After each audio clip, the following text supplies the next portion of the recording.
बिस्मिल्लाहिर्रहमानिर्रहीम। अस्सलाम वालेकुम वरहमतुल्लाहि वबरकातुहू। زما نوم اشفاق دی او نن زه ستاسو په خدمت کې د سیفټي یو نوی ویډیو سره حاضر یم. د دې چینل باندې چې کوم ویډیوز موږ جوړو د سیفټي باره کې، د هغې مین مقصد دی چې زموږ په پښتنو علاقه کې خلکو ته په پرسنل لیول باندې، شخصي لیول باندې او د کار په ځایونو کې د حادثو نه په بچاو کې مدد ورکړی شي. دې نه علاوه دا ویډیو ستاسو له نبوش آی ډي پي، نبوش جنرال سرټیفیکیټ اے اس پي او سی اس پي په تیاره کې هم مدد درکولی شي. زموږ نننی ویډیو ریسک ریسپانس سټریټیجیز باندې ده چې کله هم یو بزنس یو کاروبار کیږي، اکثر په غټو کمپنیانو کې دی، هغې ته مختلف قسمه خطرې یا ریسک تر مخکې وي. نو مونږ به دې ویډیو کې دا ډسکس کوو چې یاره په یو غټ بزنس کې یا غټ کاروبار چې کله کېږي، پای کې مختلف ډپارټمنټس وي، لکه پای کې فاینانس وي، پرچیز وي، اپریشنز وي، لاجسټیک وي، ډیزاین وي، مختلف ډپارټمنټس وي او هر ډپارټمنټ کې خپل ریسک وي. مطلب لکه هغه کې یو خپله خطره داسي چې هغه بزنس ته خطره جوړولی شي، د هغې په ګټه کې کمې راوستی شي یا د څه حادثې ښکار کېدی شي.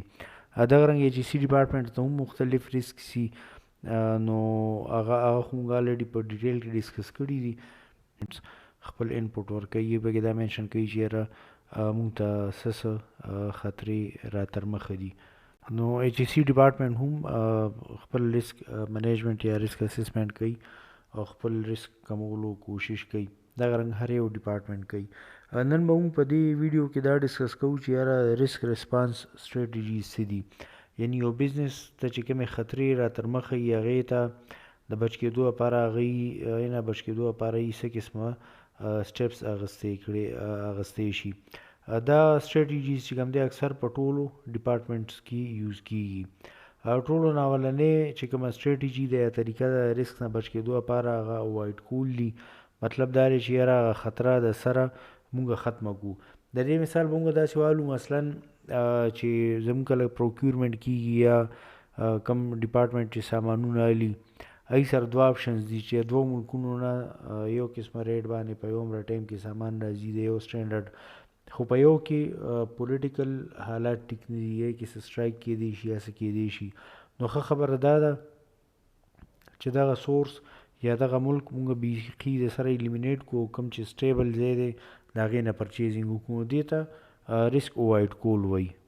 دویم ریسک سره یا خطرې سره د ډیل کولو یو طریقه چې کوم دی ټرانسفر ده. مطلب دا دی چې تاسو ته کوم ریسک دی هغه بل چا ته تھرډ پارټي ټرانسفر کوي. د دې مثال موږ داسې ورکولی شو لکه یو کمپني د هغه یو پروسس یا خطرناک څه کار کوي، بجای دې نه چې هغه په خپله وکړي، هغه یو تھرډ پارټي یا بلې کمپنۍ ته هغه کار حواله کړي. نو دغه رنګ چې کوم های ریسک والا کار وي، نو هغه بیخي بهر ولیږي. اکثر یورپي ملکونو کې به تاسې لیدلي چې کوم هیزرډس ویسټ دي چې کوم ډېر زیات خطرناک هلته کې کچره پیدا کېږي، لکه مثلا موږ به داسې نیوکلیر ویسټ مثال والو، نو بجای دې نه چې هغوی په خپل ملک کې سټور کړي، هغه هغوی نور تھرډ ورلډ ملکونو ته لیږي او هلته کې سټور کوي. دې ته ټرانسفر آف ریسک وایي. دې نه علاوه انشورنس هم د ټرانسفر آف ریسک یو ذریعه کېدی شي. مطلب لکه انشورنس چې موږ کله څه څیز وکړو، نو موږ ته چې کومه خطره وي، مطلب لکه څه اکسیډنټ نه تاوان کېدی شي، نو هغه انشورنس کمپنۍ ته ورشي. درېیمه چې کومه طریقه ده هغه ریسک میټیګیشن دی. مطلب دا دی چې ریسک موږ کم کړو. دې باندې موږ په ریسک اسسمنټ کې په ډیټیل کې خبرې کړي دي. مطلب دا چې لکه داسې کنټرول میجرز ولګوو چې ریسک کم شي. او اخري چې کوم دی نو هغه ایکسپټنس دی یا ریزیډول ریسک هم ورته موږ په ایچ سی ډپارټمنټ کې وایو، چې کم ریسک پاتې شي نو هغه ځان سره کېږدو. ځکه چې مطلب لکه کم کار هم یو سړی کوي، نو په هغې کې خطره خو خامخا وي، خو هغه خطره دومره لږه وي چې یاره هغه بزنس یا هغه کس یا هغه ډپارټمنټ وایي چې یاره دا خطره اس خطرے کو میں مول لے سکتا ہوں، مطلب هغه خطره زه فیس کولی شم. دا خطرې مقابله کې ګټه ډېره زیاته وي.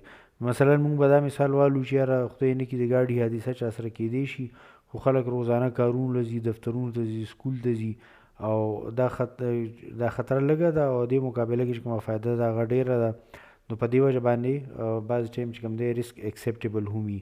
په ډېرو غټو کمپنیانو کې خپل ریسک منیجر وي او د دې لپاره بیا بیل ډپارټمنټ وي، هغوی صرف بزنس ریسک چې کوم دی ډیلی ګوري او اپډیټ کوي، دی صرف دا کاري. ISO دې باندې ځان له یو سټینډرډ جوړ کړی دی 13000 ریسک منیجمنټ ګایډ لاینز دي په کې. دا یو مختصر غوندې کې ویډیو HSC ډپارټمنټ سره دې ډېر زیاته مطلب دا تعلق خو نشته دی، خو بیا هم چې کوم ریسک ریسپانس سټریټجیز دي نو په بزنس کې جنرالي ډسکس کېږي، په کار دی چې موږ ته پته وي. د دې ویډیوز په ډسکرپشن کې موږ څه هیشټیګز اچوو، داسې هیشټیګز دي چې ما مخکې هم ذکر کړی، داسې څه خبرې چې په پښتو ژبه کې پای کې ډېرې کمې ویډیوګانې جوړې شوي دي او ډېرې کمې خبرې کېږي. نو موږ غواړو چې پښتو ته دا نوي ټاپکس زاړه دي خو چې دا انکلوډ کړی شي. غټو منیجرانو ته موږ په انډکشن ټریننګ او TVT کې ریسک منیجمنټ ریسک ریسپانس سټریټجیز باره کې څه بیسیک آیډیاز ورکولی شو، او دې نه علاوه د دې باره کې نور ډیټیل چې کوم دی مختلف ویب سایټس باندې موجود دی. د سیفټي باره کې که تاسو نور ویډیوز کتل غواړئ په دې چینل تاسو کتی شئ، لایک شیر سبسکرایب یې کوئ، که څه کمې